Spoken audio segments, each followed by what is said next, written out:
Assalamualaikum warahmatullahi wabarakatuh.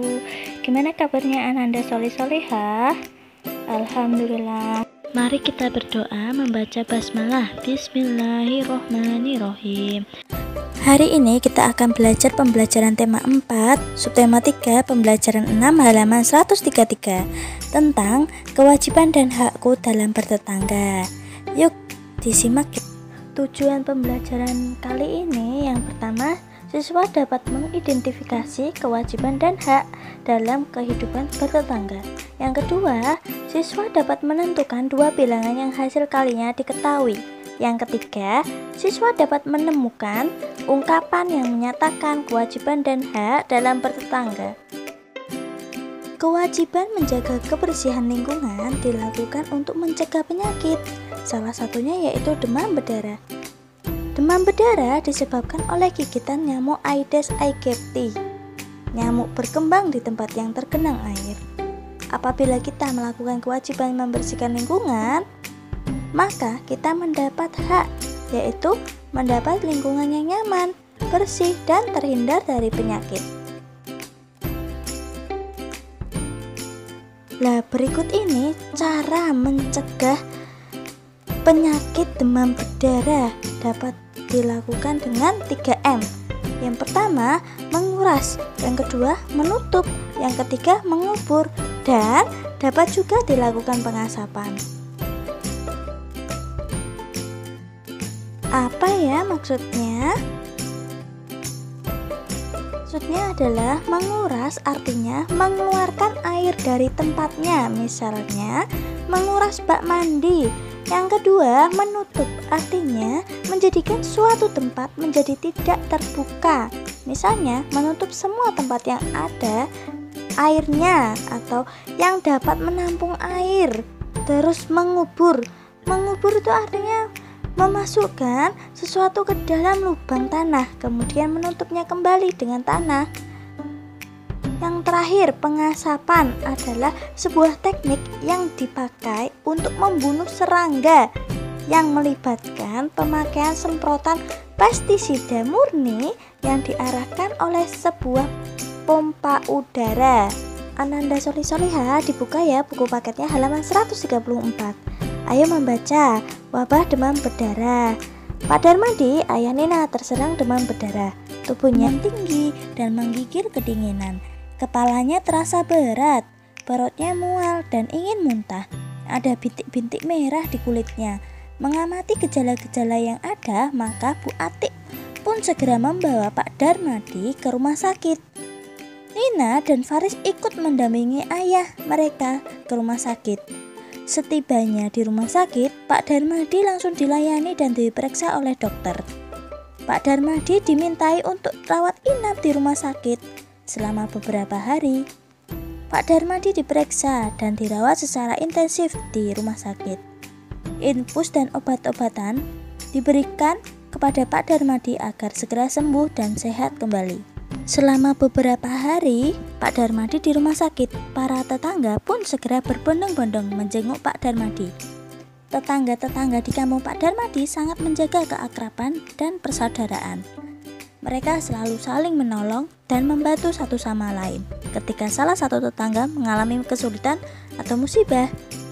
Ketika para tetangga berkunjung menjenguk Pak Darmadi, Bu Atik mengucapkan terima kasih atas perhatian tetangga.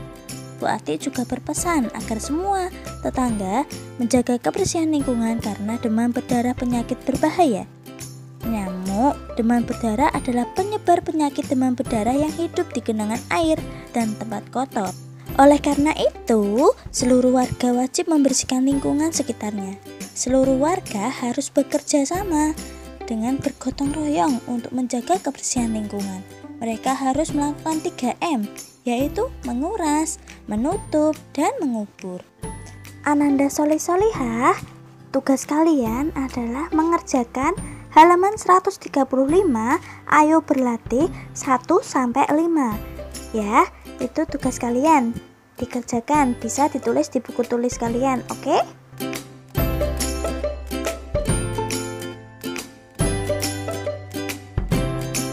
Dalam bertetangga, kita wajib tolong-menolong. Semua orang harus membantu orang lain yang kesulitan. Apabila ada tetangga kita yang sakit, maka kita wajib membantu membawanya ke rumah sakit.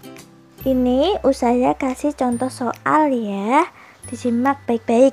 Hari ini Dayu harus menyiapkan pesanan bibit bunga sedap malam. Lani membantu Dayu menyiapkan semuanya. Lani senang dapat membantu Dayu. Lani pun senang dapat membuat Dayu bergembira lagi. Ada 800 buah bibit sedap malam yang harus dikirim. Ibu Dayu sudah menyiapkan beberapa kotak kardus. Setiap kardus harus berisi bunga sedap malam yang sama banyak. Berapa kardus yang dibutuhkan? Kira-kira berapa?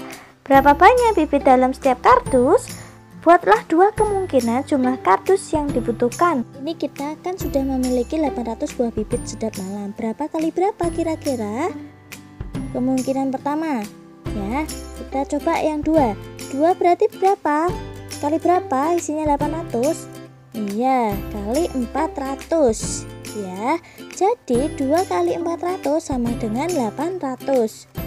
Lah, artinya 2 kardus dan masing-masing berisi 400 bibit. Itu kemungkinan yang pertama. Terus kita coba kemungkinan kedua ya.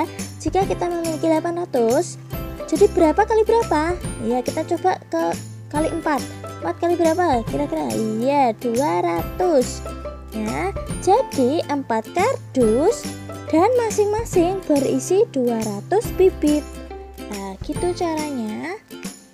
Nah, Ananda Sholih Sholihah, coba dibuka buku paketnya halaman 137. Itu tentang Ayu berlatih. Itu hampir mirip dengan soal cerita yang Ustazah kasih ya. Itu 1 dan 2 Ananda bisa mencontoh dari video pembelajaran ini. Kemudian tugas kalian 3, 4, 5 kalian buat kemungkinan 3 lagi. Jadi total kemungkinan ada 5. Ya, dikerjakan ya, semangat. Ananda Sholih Sholihah, berikut ini kesimpulan dari subtema 3 ya. Yang pertama, manusia hidup membutuhkan orang lain. Kedua, tetangga adalah orang yang tinggal di dekat rumah kita. Ketiga, tetangga bisa dianggap sebagai saudara terdekat kita. Keempat, hidup bertetangga harus saling menghormati, menghargai. Yang kelima, hubungan baik dengan tetangga akan mempererat kebersamaan dan menciptakan kerukunan. Yang keenam, hidup bermasyarakat adalah hidup secara kelompok di suatu lingkungan. Yang ketujuh, karya dekoratif dapat berbentuk bangun-bangun datar. Yang delapan, manusia membutuhkan makanan untuk kebutuhan tubuhnya. Yang kesembilan, makanan yang harus dimakan adalah makanan yang sehat dan bergizi. Yang kesepuluh, makanan sehat dan bergizi sangat penting untuk menjaga kesehatan tubuh kita. Alhamdulillah Ananda Sholih Sholihah, tidak terasa pelajaran hari ini telah usai. Ya, dikerjakan tugasnya halaman 135 dan halaman 137. Semangat Ananda Sholih Sholihah. Jaga sholat 5 waktu dan jaga kesehatan ya. Ustazah akhiri, wassalamualaikum warahmatullahi wabarakatuh.